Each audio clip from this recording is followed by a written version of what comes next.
Hi everyone, welcome to my channel Knowledge Tracker. So today we are going to discuss about very important reaction, displacement reaction.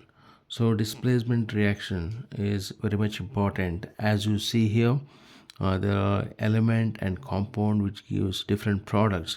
So here in the displacement reaction, like one element displays another element from its compound and to give the different products known as displacement reaction. So here the zinc granules or zinc, it is in the solid form. So zinc granules and hydrochloric acid, so it is in the form of like aqueous, or you can take dilute hydrochloric acid. So these two, these two stuff known as reactants. These two known as reactants gives the products. So what are the products we receive here? The products are zinc chloride, so ZnCl2, which is aqueous, and H2. Arrow markings of words indicate it is a liberation of hydrogen gas.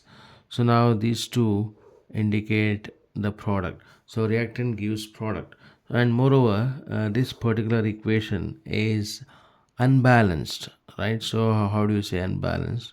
So on the left hand side, we have the zinc metal, we have the hydrogen, we have the chlorine, and similarly on the right side also we have the zinc, then the hydrogen and chlorine.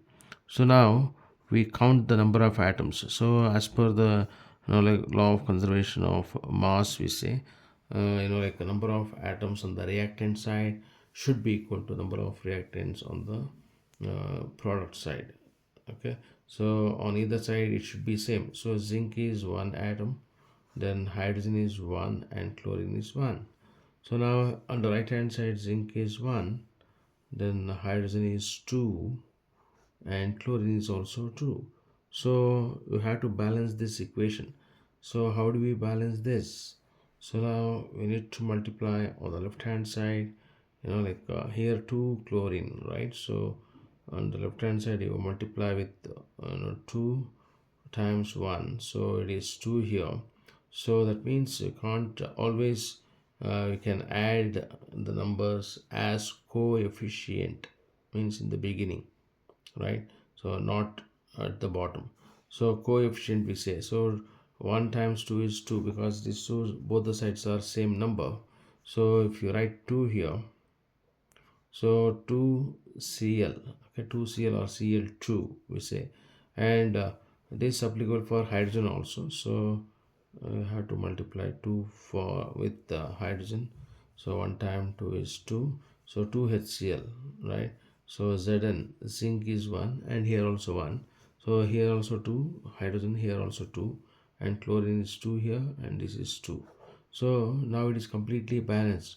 So Zn plus zinc plus 2HCl gives ZnCl2. So zinc chloride plus hydrogen gas. Why? Like this is the displacement reaction. So zinc, in its outermost shell we have the 2 plus electrons, right? So we say Zn2 plus, so 2 plus electrons, so it loses the electron, okay, and become positive charge. So zinc 2 plus, it is going to displace the hydrogen from the compound HCl. So zinc is very strong in the reactivity series. So zinc is displacing the hydrogen, so which gives it combines, zinc combines with chlorine, forms zinc chloride, and the hydrogen gas is isolated or liberated separately as a gas. So this particular reaction known as displacement reaction. Displacement reaction is one where one element displaces another element from its compound, known as displacement reaction, and the equation is zinc plus 2HCl gives ZnCl2 plus S2. So this is how we need to solve, understand the chemical reactions. So we have we will come up with another types of reaction like double displacement and chemical combination, right? So chemical decomposition, there are many more. So I hope you understood, and if you have any queries, comments, you can write back to me. So I'm here to help you and support you. So if you like the channel, if you like the content, please like, subscribe, and click on the bell icon so that you get to see more and more helpful videos, and subscribe and support my channel. So thank you so much.